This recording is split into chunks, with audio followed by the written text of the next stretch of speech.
بسم اللہ الرحمن الرحیم۔ قرآن مجید اور حدیث پاک میں قربانی کی بڑی فضیلت آئی ہے۔ بعض علماء کے نزدیک یہ قربانی واجب ہے اور بعض علماء کے نزدیک یہ قربانی سنت مؤکدہ ہے، لیکن جمہور علماء کے نزدیک یہ سنت مؤکدہ ہی ہے، لیکن دلائل کی روح سے صاحب نصاب پر یہ قربانی واجب ہو جاتی ہے۔ اللہ تعالیٰ کا ارشاد ہے، اِنَّا أَعْطَيْنَاكَ الْكَوْثَرَ، بے شک ہم نے آپ کو کوثر عطا کی، فَصَلِّ لِرَبِّكَ وَانْحَرْ، بس آپ نماز پڑھیے اور قربانی کیجیے، إِنَّ شَانِئَكَ هُوَ الْأَبْتَرُ، بے شک آپ کا دشمن ہی بے نام و نشان رہے گا۔ ہجرت کے 10 سال بعد تک آپ صلی اللہ علیہ وسلم مدینہ منورہ میں تشریف فرما رہے اور ہر سال آپ صلی اللہ علیہ وسلم نے قربانی کی۔ 9 سال آپ نے مدینہ منورہ میں قربانی کی اور 10ویں سال آپ حج کے لیے تشریف لے گئے اور مکہ میں قربانی کی۔ قربانی نہ کرنے والوں کے خلاف سخت وعید آئی ہے۔ عن ابی ہریرہ رضی اللہ تعالی عنہ قال قال رسول اللہ صلی اللہ علیہ وسلم من وجد ساعة فلم يضح فلا يقربن مصلانا۔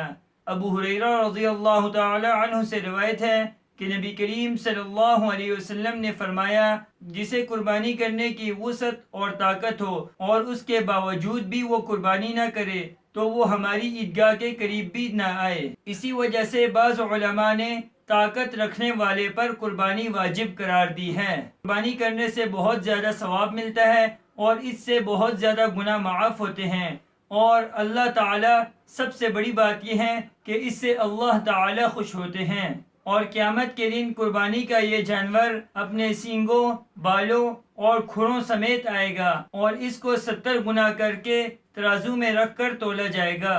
رسول اللہ صلی اللہ علیہ وسلم نے فرمایا، قربانی کے دن کوئی عمل اللہ تعالی کو انسان کا قربانی سے زیادہ محبوب نہیں ہے، اور قربانی کا خون زمین پر گرنے سے پہلے اللہ تعالی کے نزدیک قبولیت کے درجے کو پہنچ جاتا ہے۔ بس ہمیں چاہیے کہ ہم خوش دلی سے قربانی کریں، اس قربانی کو ہرگز تاوان نہ سمجھے۔ اللہ تعالی نے قرآن مجید میں فرمایا ہے، لَن يَنَالَ اللَّهَ لُحُومُهَا وَلَا دِمَاؤُهَا وَلَكِن يَنَالُهُ التَّقْوَى مِنكُمْ، اللہ تعالی کو نہ تمہارا گوشت پہنچتا ہے اور نہ تمہارا خون پہنچتا ہے، لیکن صرف اللہ تعالیٰ کو تمہارا تقوی پہنچتا ہے۔ اسی لیے قربانی کو خوش دلی سے کیا جائے اور اس کو تاوان نہ سمجھا جائے۔ سب سے بڑی فضیلت یہ ہے کہ اس سے اللہ تعالیٰ خوش ہوتے ہیں۔ رسول اللہ صلی اللہ علیہ وسلم نے فرمایا، اے لوگو، تم پر ہر سال ہر گھر والے پر قربانی واجب ہے۔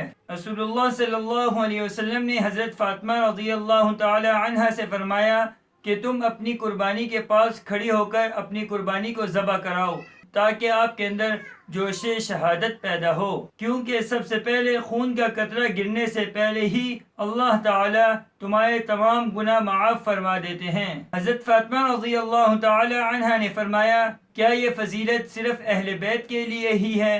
تو رسول اللہ صلی اللہ علیہ وسلم نے فرمایا، نہیں، جو بھی قربانی کرتا ہے اسی کے لیے یہ فضیلت ہے۔ اللہ تعالی ہماری اور آپ کی قربانیوں کو قبول فرمائے، آمین۔